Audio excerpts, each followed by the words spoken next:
What's up, reefers? Welcome back to another ReefStash video. This week we have a K1 Kalk Stirrer in from Avast Marine. We're going to start dosing Kalkwasser, also known as lime water or just kalk. And this is going to replace our current two-part dosing. This will help us maintain pH, it'll help us keep the calcium up, and help us maintain alkalinity levels or DKH, all through just dosing kalk. All right, sit back and enjoy the video.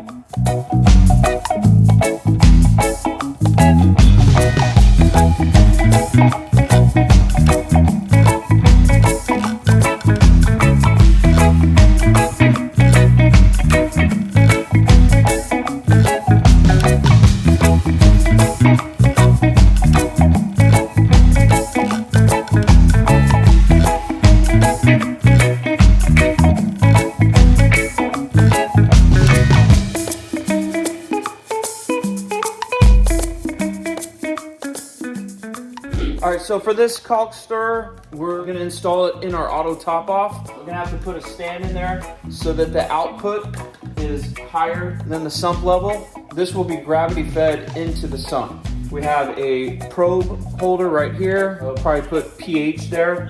And then right here is the tube that the auto top off pump. Hey, quiet birds! This is the tube that the auto top off will feed into. And the stirrers down here. This will be running 24/7. Y'all are loud. All right. The first thing we need to do so that there's no reverse siphon, we're going to drill a 1/16 hole right here above the water line and below this lid.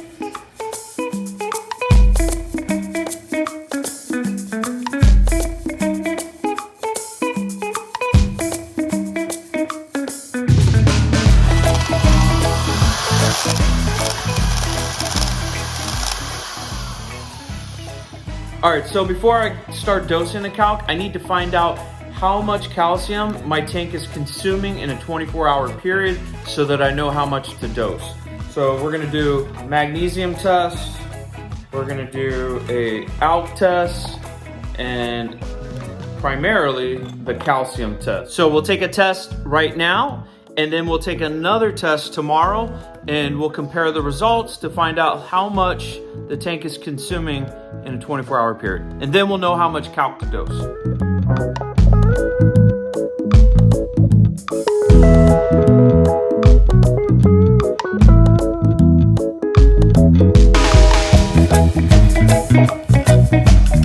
Come on, you know you hate testing, but that's helpful.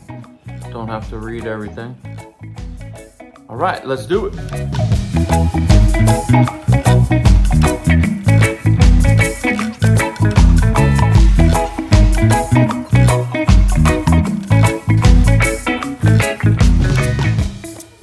Hey y'all, so we've done all the testing.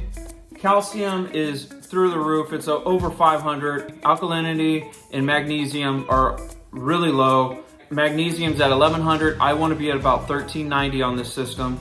Calcium I want to be at about 430, so we're well above that. And KH alkalinity, we're at 5.4, and I want to be at 8. So we're going to spend the next couple of days getting KH and MG in check. We're using Quantum USA's Aragonite B and C to get us there. I've been dosing that manually, as well as Aragonite A, which is calcium. We're holding off on this because we're above where we want to be on calcium. And we're just going to get it into the parameters that I want magnesium and KH to be at. And then we'll let the system consume the calcium until we get down to 430. And then we'll take a test to see how much the tank is consuming from one day to the next before we start dosing kalk. All right, let's go.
All right, y'all, so it's taken a while to get the tank to the parameters that I want. It's been a few days and it's still not there. So we probably should have done this in the beginning, but we're just gonna do birds. We're just gonna do a water change and that'll get us right where we need to be. So I'm gonna do a 20% water change. We'll test, see if we're there yet, and then do another 20% if we're not. All right.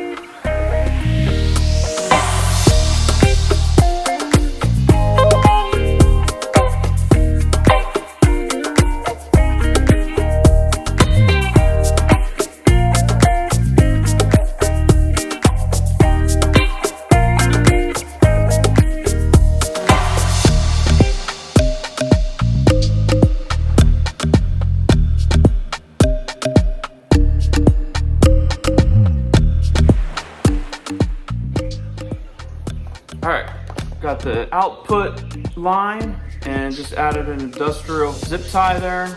We're gonna snip this off about right here. Water will shoot out. So it'll be like this. And the Tunze ATO top off will connect right here.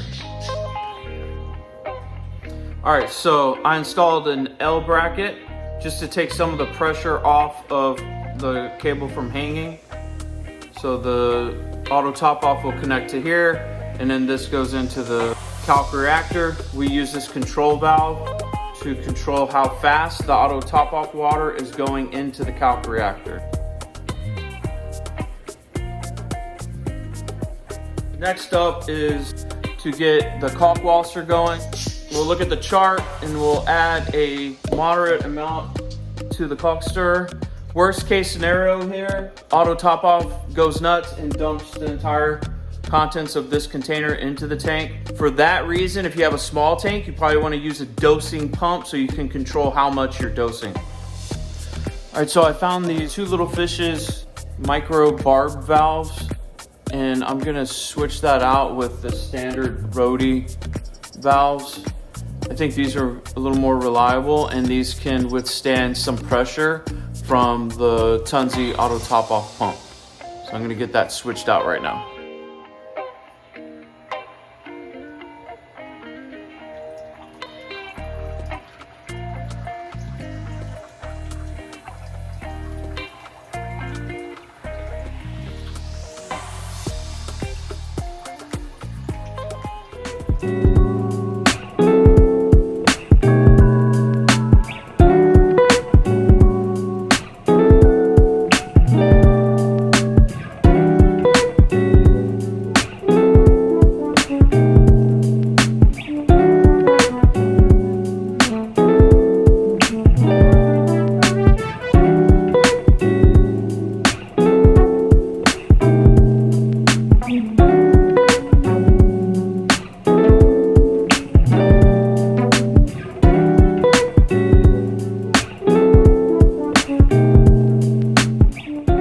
So it's been a week now since we added the Kalk Stirrer. We've increased the kalk to 2 tablespoons and we're gonna leave it there for the next month. I've been testing calcium and we're staying at about 430. I kind of would like to be about 440, but it's not a huge deal. I can also still manually add calcium if I need, or I can also increase the intensity of that Kalkwasser. So for now, we're gonna leave it and we'll see where we're at in about a month. I appreciate all of y'all watching. Remember, if you have a smaller system or if you live in an environment where you have seasons such as winter and your evaporation on your tank fluctuates throughout the year, this may not be the best solution for you. You probably want to look into a dosing pump so you can control how much kalk you're dosing from one day to the next. For me, I live in Florida. My evaporation is pretty stable throughout the year, and I also have a large system, so this method is going to work well for me, I believe. If you found this video useful, make sure you like and subscribe, and I'm going to drop a link here, which is the playlist to this system. You can check out the very first build from unboxing the tank to all the way where we're at right now. I appreciate all of y'all, and happy reefing. Peace out, y'all.